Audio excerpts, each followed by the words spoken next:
বৈশিষ্ট্যগুলো পালন করতে হয়, তার অন্যতম একটি বৈশিষ্ট্য হলো সত্য বলা, মিথ্যা ছাড়া।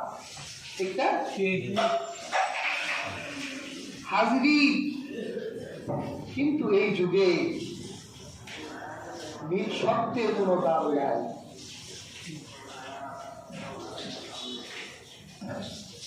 আর আমরা সত্য বলতেও ভুলে গেছি।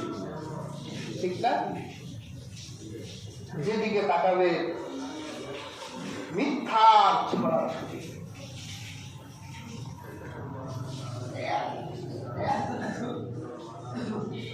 আল্লাহ পাক কুরআন কারীমে আলোচিত আয়াতে নির্দেশনা দিলেন, ইয়া আইয়ুহাল্লাযীনা আমানু তাকুল্লাহ ওয়া কুনু মা'আস সাদিকিন।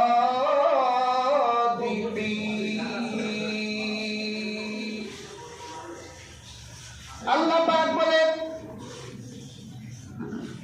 আল্লাহকে ভয় করো আর সত্যবাদীদের সাথী হয়ে যাও। সুবহানাল্লাহ। সুবহানাল্লাহ বললেন না? সুবহানাল্লাহ।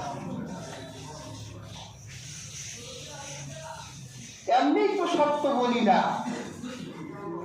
আবার সত্যবাদীদের সাথীও হয়ে যায়। হাজরিন, সত্যের প্রভাব আছে। সত্য এমন এক পাওয়ার,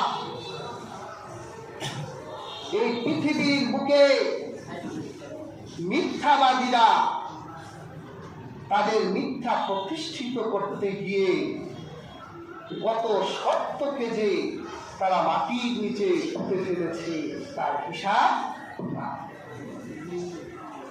কিন্তু সত্য কি চাপা থাকে না? সত্যটা পাওয়ার, সত্যের একটা প্রভাব আছে। ঠিক। আপনারা শাইখুনা আব্দুল কাদির জিলানী রাহমাতুল্লাহ নাম শুনেছেন। উনি তরিকতপন্থীরা ওনাকে কাদেরিয়া তরিকার জনক বলে থাকে। উনি কিন্তু খুব জাহের এবং মাহের আলেম ছিলেন। যারা কাদেরিয়া তরিকার আব্দুল কাদির জিলানীকে মানেন, নামের শেষে কাদেরি লেখেন, এরা আব্দুল কাদির জিলানীর একটি গুণকেও হৃদয়ে ধারণ করে না, মিথ্যা কথা বলছে। তার নামে উদ্ভট কথা বলে এক বক্তা দেখলাম বলছে, একবার নাকি আব্দুল কাদির জিলানী আজরাইলকে থাপ্পড় দিয়েছে। দেখলো কে? আবার কারামত বর্ণনা করতে গিয়ে বলে 17 বছর ধরে এক বুড়ি কান্না করছে। আব্দুল কাদির জিলানী নদীতে রাত করে বলছে 17 বছর পর সমস্ত মানুষ সে নদী থেকে উঠে গেছে। এগুলো কি আব্দুল কাদির জিলানী সম্মান পাড়ায়? তার তো হাজারো সম্মান আছে। তিনি বাগদাদের জমিনে ঘুমিয়ে আছে, গোটা উম্মাহকে ইলমে দ্বীনের আলো দিয়ে তিনি কিয়ামত পর্যন্ত আমাদের হৃদয়ে তিনি আলোর মতো জ্বলতে থাকবেন। সুবহানাল্লাহ। তিনি বাগদাদ সেখানে ইলমের প্রাণ কেন্দ্র ছিল। আমাদের ঢাকা বিশ্ববিদ্যালয় অক্সফোর্ড, প্রাচ্যের অক্সফোর্ড বলি, হাজার হাজার শিক্ষার্থীরা ভর্তি পরীক্ষা দেয়। এরকম তখন মিডল ইস্টের অক্সফোর্ড ছিল বাগদাদ। তিনি খুব ছোট্ট বয়সে দিন শেখার জন্য একটা ব্যবসায়ী কাফেলার সাথে বাগদাদের দিকে যাচ্ছেন। ব্যবসায়ী দল দেখে ডাকাতরা হানা দিছে, যা আছে সব বের করো। সব ডাকাতি করার পর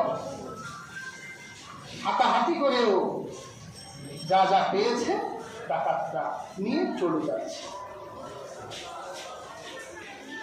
ছোট্ট আব্দুল কাদের জিলানী ডাকাত সত্তারকে দেখে বলছেন,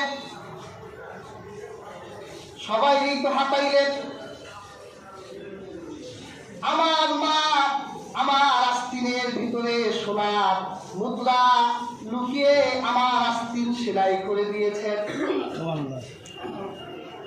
যদি আপনি একটা বারের জন্য আমাকে তালাশ করেন, তাহলে আমার কাছ থেকে আপনি স্বর্ণ মুদ্রা পাবেন।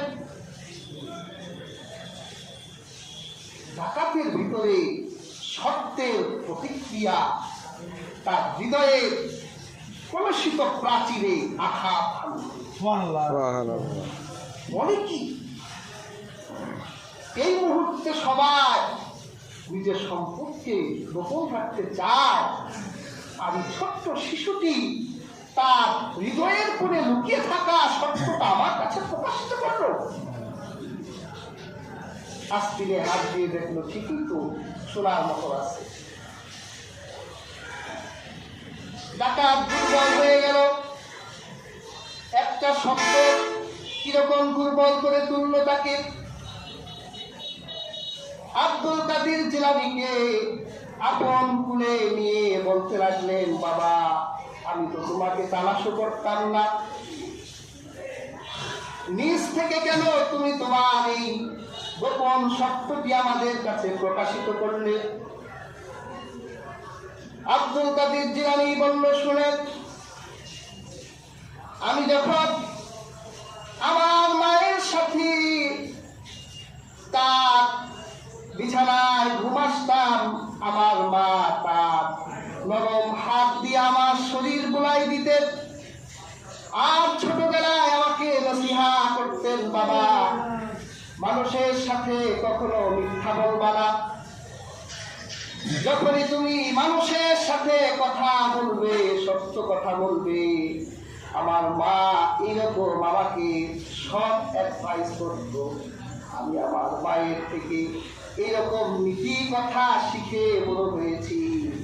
আপনি যখন আমাদেরকে প্রশ্ন করেছেন তোমাদের যার কাছে যা আছে দিয়ে দাও, তখন আমি আমার মনের কোণে লুকানো সত্যকে আর গোপন করতে পারলাম না, প্রকাশ করে দিলাম।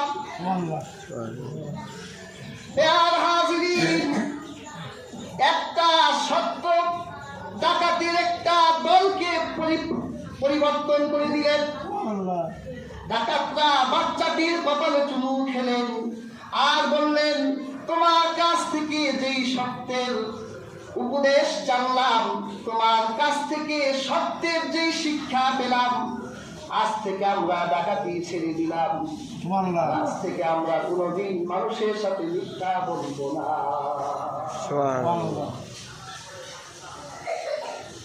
সত্যের প্রভাব সুবহান। আল্লাহ পাক কুরআন কারীমে সেটি বললেন, ইয়া আইয়ুহাল্লাযীনা আমানু তাকুল্লাহ আল্লাহু আকবার ওয়া কুনু মা'আস সাদিকিন।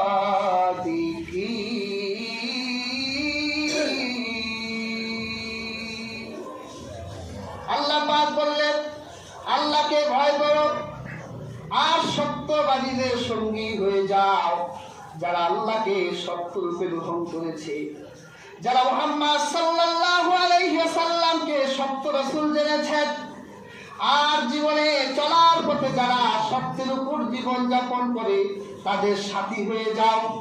তাদের কাছ থেকে সত্যের শিক্ষা গ্রহণ করো, তাদের কাছ থেকে নীতি কথা শেখো, তাহলে তোমরাও আল্লাহর কাছে সত্যবাদী হয়ে যাবে। সুবহানাল্লাহ। কাজেই হাজিরিন, সত্য বলতে হবে, সত্যের